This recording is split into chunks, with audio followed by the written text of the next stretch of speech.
The Kingdom Hearts fanbase is most certainly a passionate one. What I've come to learn over the past decade of covering Kingdom Hearts here on the internet is that people certainly do have their opinions about this game.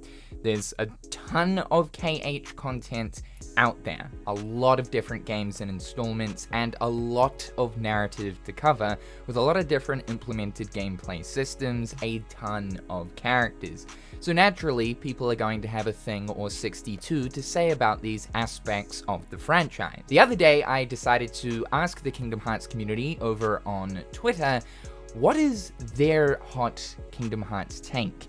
Hot takes. These are the things that you stand by, the things that you would absolutely die on a hill over. We all love hot takes, even if it doesn't have anything to do with our favorite Disney video game, but more so just stuff in general. Whether it be Billy's hot take of, yeah, I definitely put one sock on first, then a shoe, then proceed to put the other sock on the other foot, then that shoe. Or perhaps Doug's batshit crazy one, where he will only eat pizza with a knife and a fork. I'll even give you one too.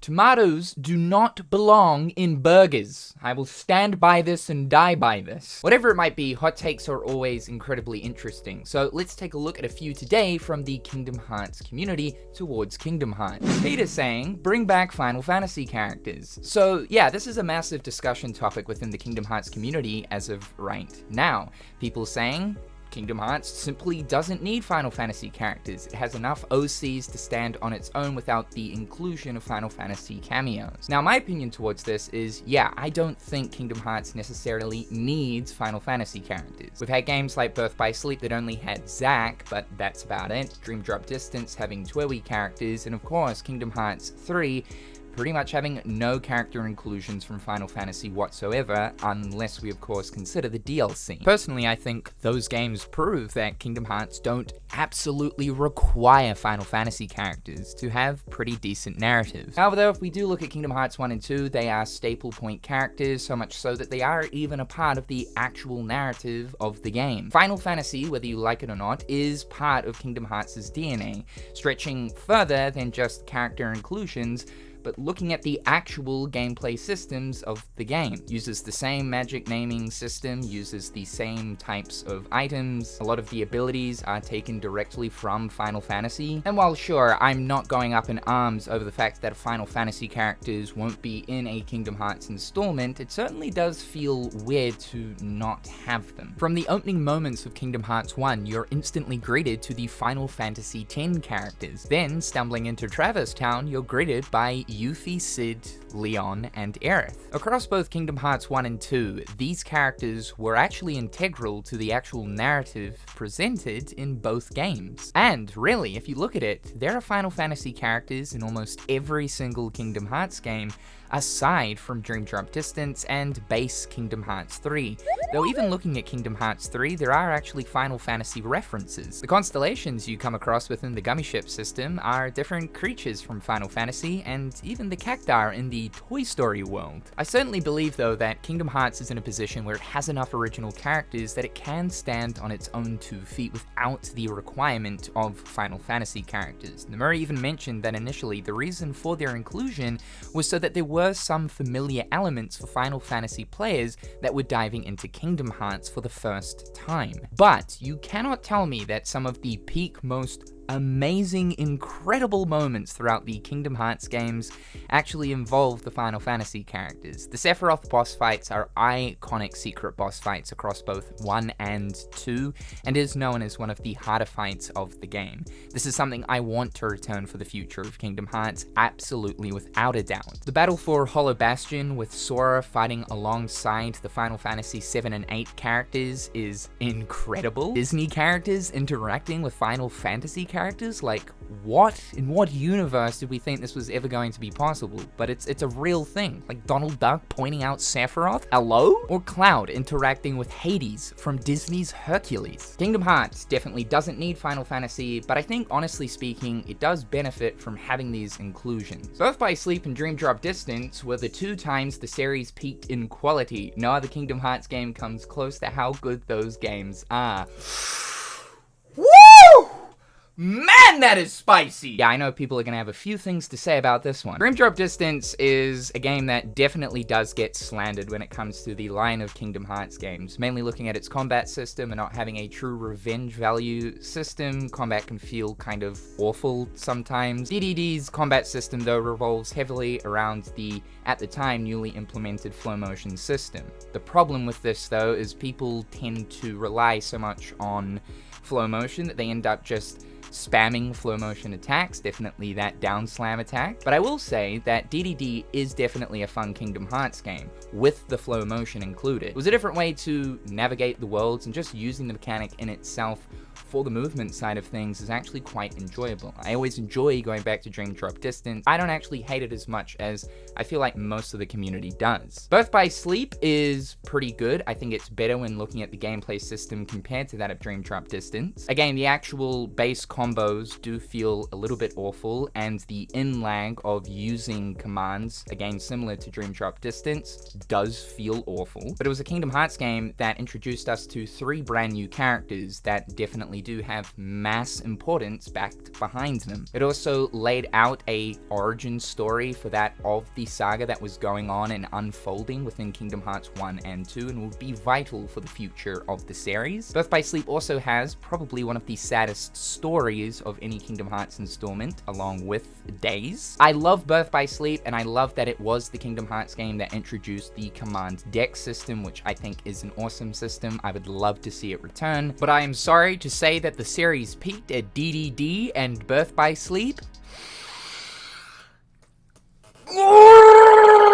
Nothing can make me hyped for Missing Link. It's gacha, it's a mobile phone game, it'll probably get updated seasonally, trailers show something similar to Medals, UX had these aspects, and I was burned too badly from that game. Yeah, I feel like a lot of the Kingdom Hearts community are probably going to have trust issues when looking at Missing Link because of what UX was. And that's totally fine. I mean, looking at mobile phone games, they all are a particular style of game. If we're looking at gacha, microtransaction, fed behemoths. Missing Link, of course, is no different to that. There is going to be a massive gacha aspect, we already know. I will say, though, that Missing Link, in every sense of which, if we're looking at the gameplay and also the way that the story is going to be presented with proper cutscenes, is a step above. No, actually several steps above what we got for Union Cross. I think, though, still, a lot of the Kingdom Hearts community are probably going to refrain from actually playing the game and will likely just watch the cutscenes as they get added to the game with each update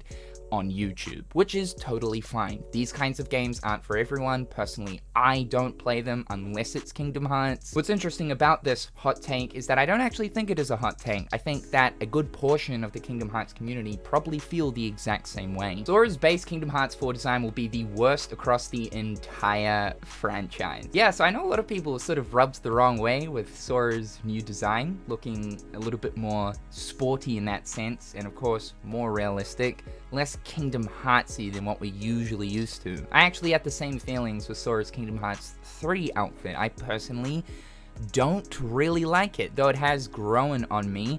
My all-time favorite Sora outfit has to be the Kingdom Hearts 2 one. I think looking at his Kingdom Hearts 4 design, it is again still very similar to that of what we got in Kingdom Hearts 3, sporting the black and the red. Ever since Dream Drop Distance, Nomura has sort of been dead set on the color scheme of Sora's outfit being black and red. Nomura certainly goes through phases of what he likes to incorporate into his outfits. Very early Kingdom Hearts, looking at KH1 and KH2, was about zips and belts. Over time, we've seen that Nomura's edgy early 2000s style has certainly changed and has matured a little bit, with the outfits in Kingdom Hearts 3 more so being kind of mature, more sporty, incorporating more buttons and plaid designs. I will say that as of right now, unless Tetsuya Nomura does plan to update his Kingdom Hearts 4 outfit, it's probably the most bland one we've received so far. Also, no clown shoes!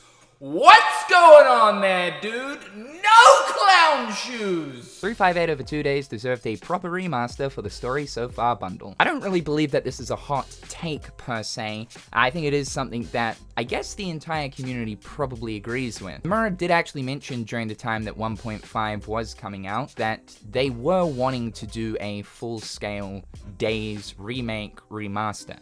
But due to the time constraints with doing the remaster for 1.5 and then eventually 2.5, as well as developing Kingdom Hearts 3 at the same time, there was just no resources and no time to be able to spend extra time to develop something like that. So they opted for just simple cutscenes. To this day though, I do believe that out of any of the games, the one that probably deserves the remake remaster treatment the most at this point is not so much Days, but more so Union Cross. It is stuck on mobile phone game hell. And the actual gameplay that's included in UX is garbage. The story that's on show for UX is some of the most important, especially necessary for the future of the Kingdom Hearts games, considering that this next saga is literally the Lost Master Saga. The Lost Masters were introduced within Union Cross, within the Key Saga. So that's the one that I personally believe deserves the remake treatment. The Disney part of the Kingdom Hearts games ruins it. If it was mainly original character stuff, it'd be beyond peak. Woo! Alright, this is spicy. This is another one like the Final Fantasy discussion that I see floating around quite often. I personally don't think that Kingdom Hearts would actually be as successful as it is today if it wasn't for the Disney aspect. Sure, there might be an alternate universe out there where Kingdom Hearts does exist, just it wasn't a Square Enix Disney collaboration. But Disney, similar to the Final Fantasy aspect, though on a much higher scale, is part of Kingdom Hearts' DNA. How many kids ended up playing Kingdom Hearts back in the day, or were given it to them by their parents or family members because they first of all saw that it was a Disney-related product? I also think that it is just simply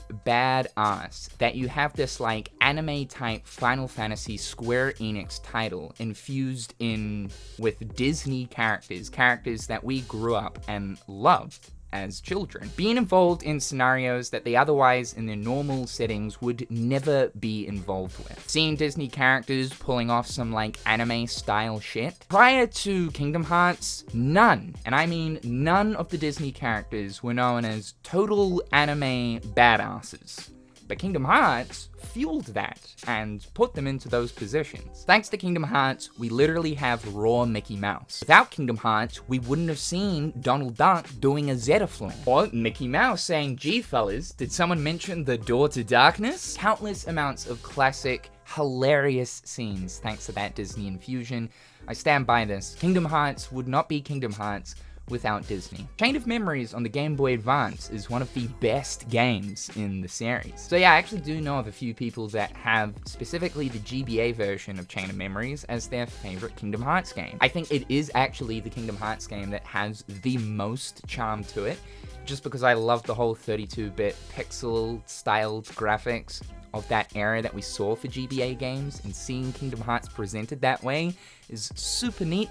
I still to this day really would love the Octopath Traveler team to actually make a 2D, 3D type styled pixel graphics Kingdom Hearts title. That would be incredible. Personally for me though, I do think that Chain of Memories is just the better overall gameplay experience, and that honestly speaking, there really isn't too many differences if we do actually look at the gameplay of both the GBA and Rechain versions. It kind of just more boils down to what your preference is. Do you prefer the charm that comes along with the GBA version, or are you more so set on 3D graphics and actually playing the game in a similar fashion to that of a normal Kingdom Hearts action RPG?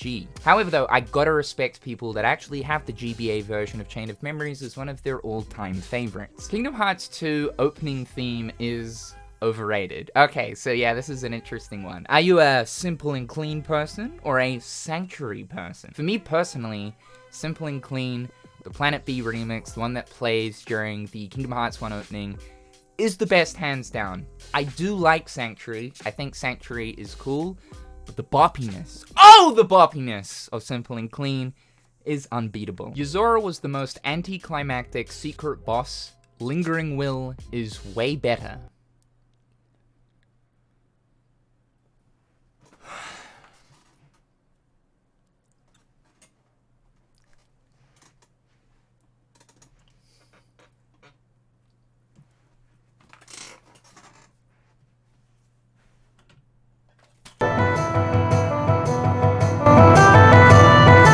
.5 plus 2.5 should have allowed online multiplayer for Birth by Sleep Arena. Preach, my dude! Yes! Why? This is something that I don't see brought up too much nowadays. But like, yeah, it's so annoying that this was not included. Especially because I know a lot of people missed out on the multiplayer aspects of the Mirage Arena. I think aside from DayZ's mission mode, the Mirage Arena for Birth by Sleep is also one of the best multiplayer components for Kingdom Hearts that we've seen so far. Kingdom Hearts never really has a focus on any kind of multiplayer aspect, but looking at both Days as well as Birth by Sleep, they actually have solid multiplayer features. Really annoying that they didn't include this. There was also another side of the Mirage Arena that was exclusive to the multiplayer side, looking at actual team battles or 1v1s, which are awkward as admittedly, and don't really work too well, but cool for the novelty factor nonetheless. Sad thing is, some people will never get to experience this. Kingdom Hearts 1 Atlantica is cleverly designed to incentivize magic use and isn't as poorly designed as folks make it out to be. And if any world deserved the musical challenge treatment in Kingdom Hearts 2 Final Mix, it was Atlantica. Yeah, I think that out of like any of the worlds, if they were going to do the whole Disney music sequence thing to incorporate into a world as a gimmick, it definitely should be Atlantica. And I will stand by this. Under the Sea is raw, it goes hard. I love it!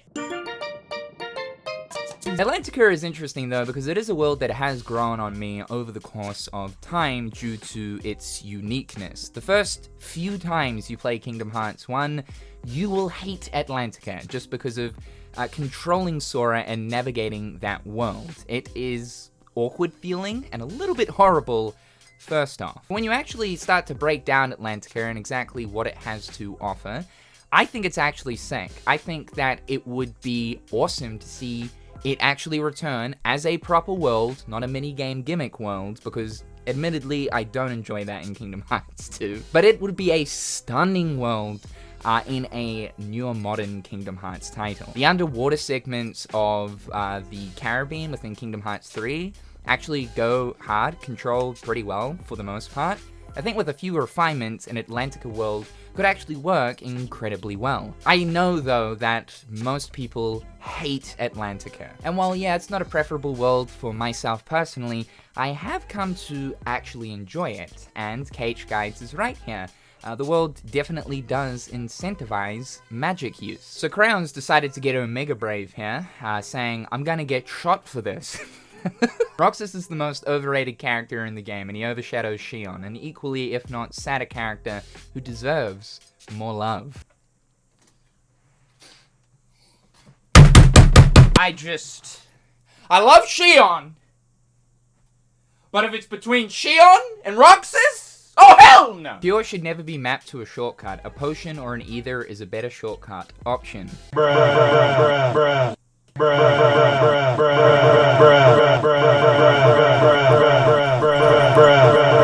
Look, I'm usually one of those dudes who have both cure and sometimes an item in there, but let me tell you something. Leaf Bracer does not save that booty when you're popping a chicken soup, okay? It doesn't. You are going to get f***ed 13 ways from Sunday if your only quick method of healing is popping a chicken soup. Peter out here saying 3 isn't that bad. Thank you, dude. Now, the funny thing is, this is kind of a hot take because I feel like a good portion of the community is a little bit divided when it comes to this. I know a lot of people were disappointed with the way that the story went in Kingdom Hearts 3, the severe lack of original worlds, the Keyblade Graveyard not really feeling like a proper final world, and the overall pacing of how the worlds worked. Even a lot of those long-awaited interactions with some characters that had never crossed paths before were rushed. I feel like a lot of different things in Kingdom Hearts 3 that we had been waiting for a long time were in some way rushed. There are of course a lot of things that Remind ended up fixing in regards to the lack of post-game content, and even when looking towards the combo modifiers, some that needed to be there from day one to actually make the combat feel good. Those original base game combo finishes were down horrendous. Looking at Triple Rush and Magic Flash, finally having Aerial Dive, Aerial Sweep, Flash Step, and Last Charge did insane things to the actual speed of combat for Sora's base combos. But I think, even with all of those taken into account, Kingdom Hearts 3 was such a great game, and I feel like it didn't deserve the slander it got, and also still to this day receives. I think the worlds are some of the best that we've seen in the entire Kingdom Hearts series, though I will say that I do wish that some of the stuff that Kingdom Hearts 1 does with its level design was infused into the Kingdom Hearts 3 worlds. Just looking at small details and secrets, there's no other Kingdom Hearts game that does it as good as Kingdom Hearts 1 still to this day. The combat system is simply amazing, and I actually really enjoy form changes. So while I do think that drive forms are simply badass from Kingdom Hearts 2, and that there are some things from Kingdom Hearts 2's combat system that just overall feel a little bit better, you can do some insane stuff with KH3. We never really talk about the things that Kingdom Hearts 3 did really well, like perfecting the guard system,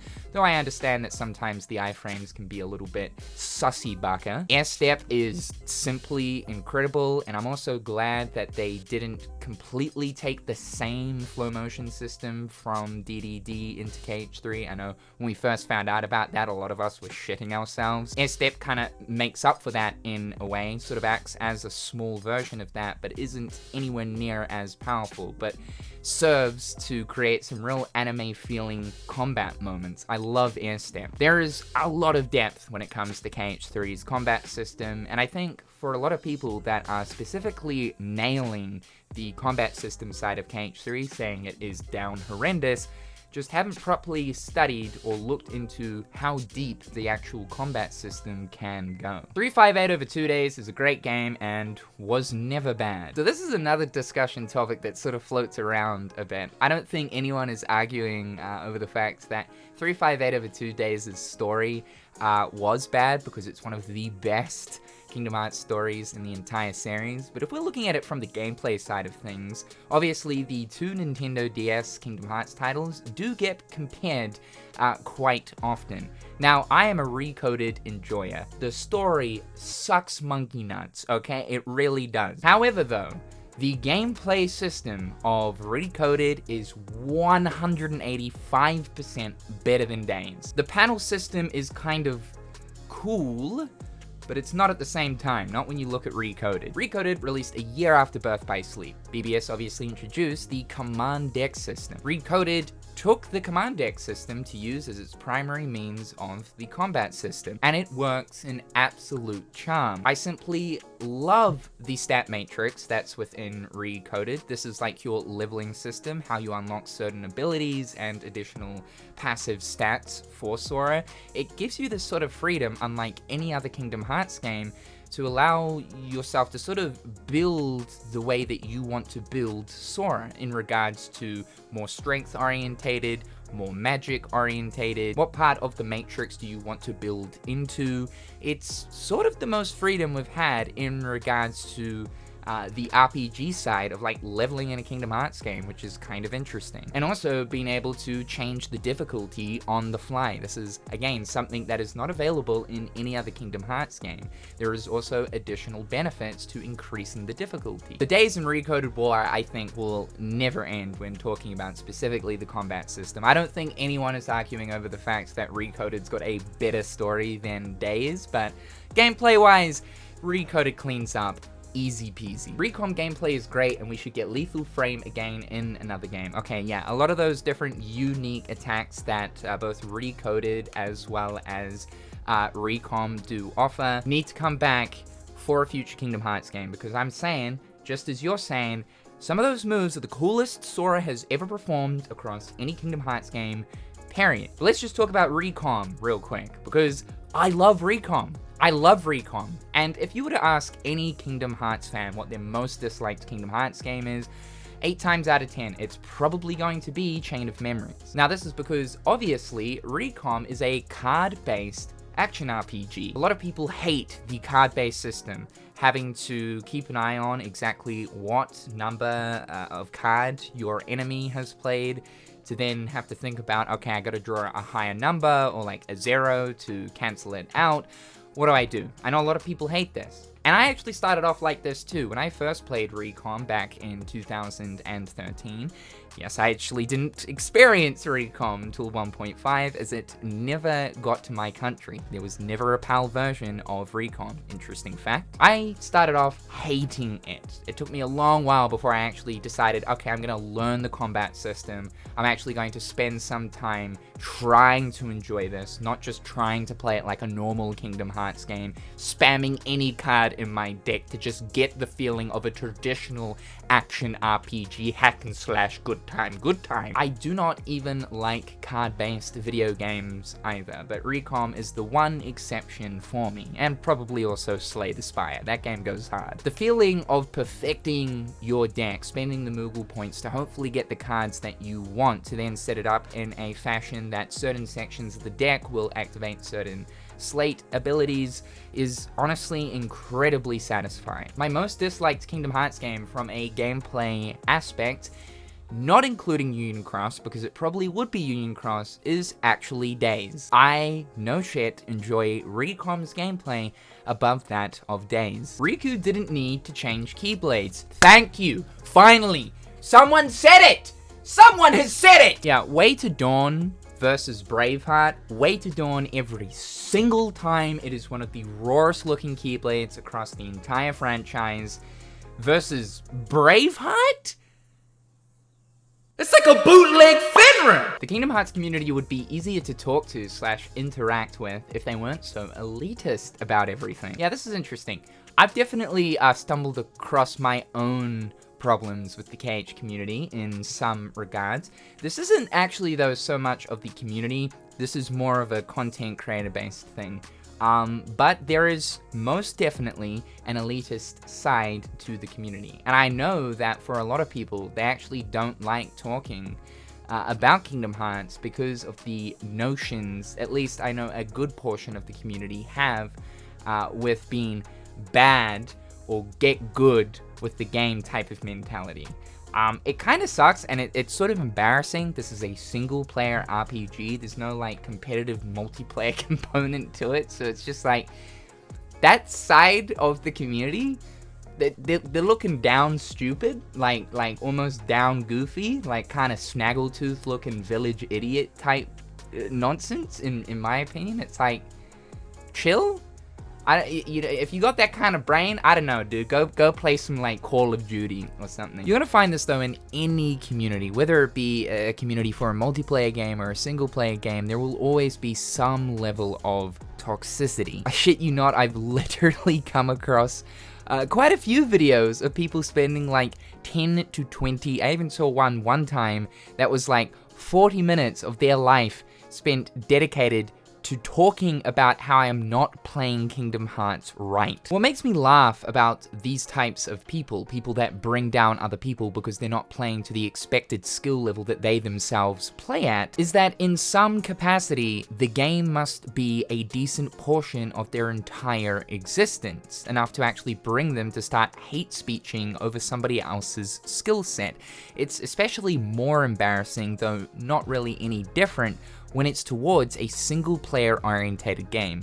I can totally get the whole like online multiplayer banter trash talk type of thing, so long as it's in good faith. When you're actually bringing down someone for not playing the single player game to like an MLG Anaheim level, you should probably reconsider how invested you are in this one thing, and maybe go outside and not touch but consume some grass. This is definitely a side of the Kingdom Hearts community that personally has always irked me. I feel like nowadays it's died down a little bit, but certainly a few years ago this was a real problem. This level of toxicity though doesn't just reach as far as gameplay, but can also extend further into opinions about Kingdom Hearts' narrative. There's a good chance on the internet that if you do give your opinion about Kingdom Hearts regarding its story or what it should include, etc., there's a good chance that Kingdom Hearts fans 69420 will come at you full force, shaking their fist, dildo stick in hand, will say, No, you're wrong. And will probably become obsessed with you for the next coming year. Here's some words of wisdom. If you are literally trying to verbally decimate people because they don't agree with your opinion on digital form of entertainment, I think it's just time to take a step back. Maybe find a different hobby. It ain't that deep, bro. I think you're just too deep into it. You're too lost in the sauce. Alright guys, well, that is going to wrap up the Kingdom Hearts Hot Takes. Thank you so much to everyone that got involved over on Twitter. You guys are legends. Definitely some spicy stuff here in the mix. It's always really interesting going through and reading some of these. Some I agree with, some I most definitely do not. If you have any lingering Kingdom Hearts Hot Takes, be sure to include them down in the comment section below. However guys, as always, thank you so much to my Patreons for the continued support. You guys are legends as always. Also, be sure to follow me on my other social media platforms and subscribe to the channel if you haven't already. That being said, I'm Cynical. Hopefully you're having a fantastic day and we'll talk real soon. Peace.